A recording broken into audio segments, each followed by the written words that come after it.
Welcome to another video on the DK Custom channel. My name's Kevin, this is Dwayne. Today is going to be an update on what is happening in the PowerVision Dynojet tuner world in regards to Harley.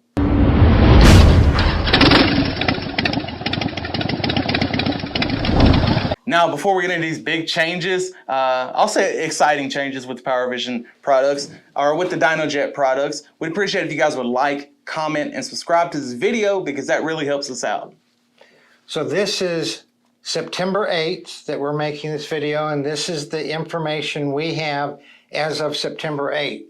It is going to be changing as time goes on, Right. But we wanted to give you an update of where things are now because it may affect what you do as far as your purchasing of a tuner. Right, and some of the main things that are going to change is maybe some features are going to be added at a later date, like some data readouts and things like that aren't available at this time on certain PowerVision devices, but will be available in the future.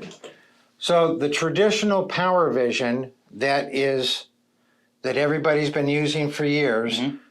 Let's look at one thing that happened. A couple months ago, the price went from $599 to $777.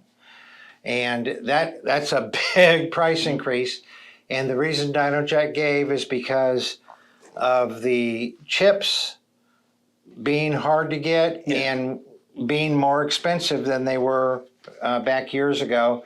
And of course, the touchscreen, which the PowerVision, traditional PowerVision has, obviously uses more computing power than something that uses buttons and not a touch screen.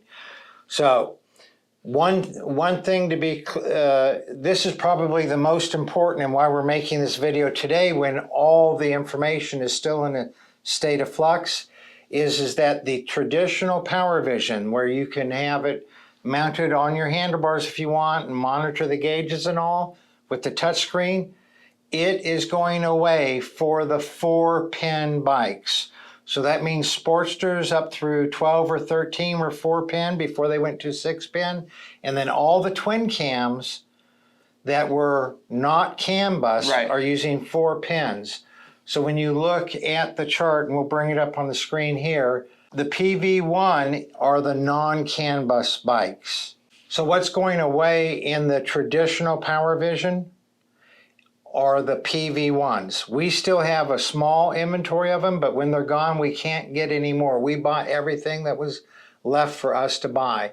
So there's still going to be people out there selling the PV1, but if you have a 4-pin bike and you want a non-CanBUS bike and you want a PowerVision, they're not going to be around for much longer before all the inventory that's out there is depleted because Dynojet's not making them anymore. They're going to continue being available for the foreseeable future. They're not slated to be discontinued for the CanBUS bikes. So that means all the Milwaukee 8s, all the later model twin cams and Sportsters all use 6-pin. They'll still be there. You don't have to even think about it if you have one of those bikes. But if you have a 4-pin bike, the window is getting short to where you're going to be able to get a PowerVision. Now, while those products may be going away, they are being replaced. One of which is the PV4, which is very similar to another product out there, another fuel management device, the FP3, whereas it's a device, it's a dongle that plugs into your bike's ECM and you control it with your smartphone. And I think that's the direction they intended on going with it because everybody has a smartphone in their pocket nowadays and it's just the way everything is. And then, of course, there is the PowerVision 3 coming out. It's not as immersive as the touchscreen you've come to know and love with the PowerVision, but there's a smaller display, still optimizes fuel management. You can still manually go in and tune it. You can still do an auto tune with it. Right, you can still transfer your PV files from your computer to this device and then load them into your bike just as you can the PowerVision. It's just not as, it doesn't have the big touchscreen display. Right, but it's less expensive because it doesn't. So we're talking about...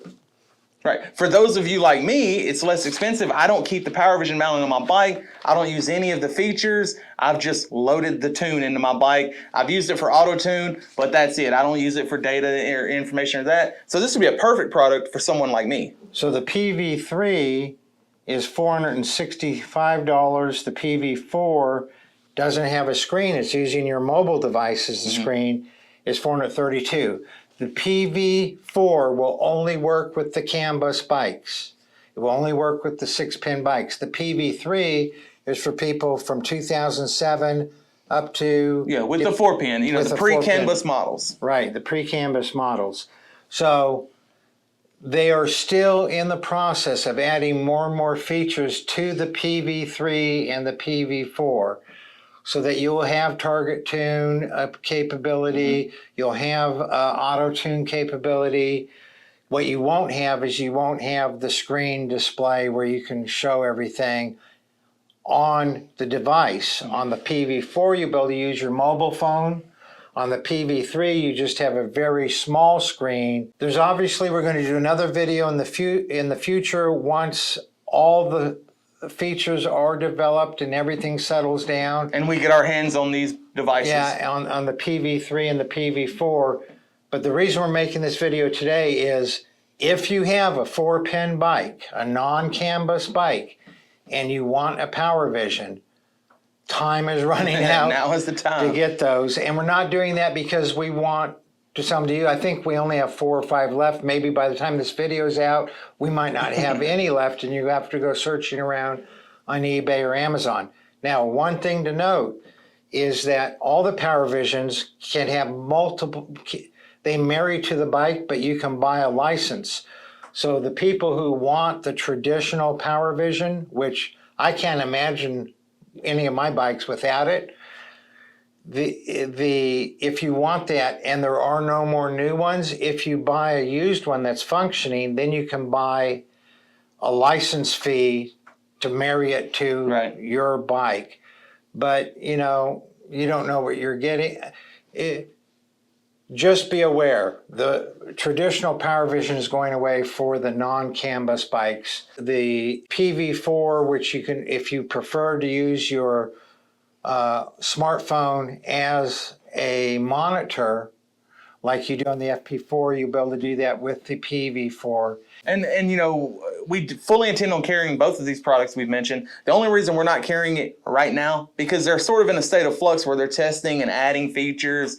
And you know, when we carry a product, we want to know definitively what it's capable of, what the options are, what it will do for you. And we just don't know that right now. You know, we're relaying this information, but it's based off of a fitment chart that's been provided to us from Dynojet, but it's ever changing.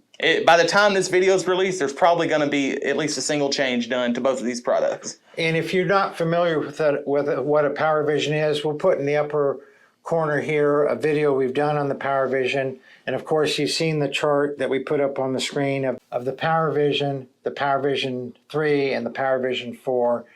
And when they get everything ironed out and everything, you know, sort of standardized, we'll do videos on each of those installed on one of our bikes. Yeah, and if any of you guys have either of these products yet, you want to share some information, leave us a comment below. You all ride safe out there.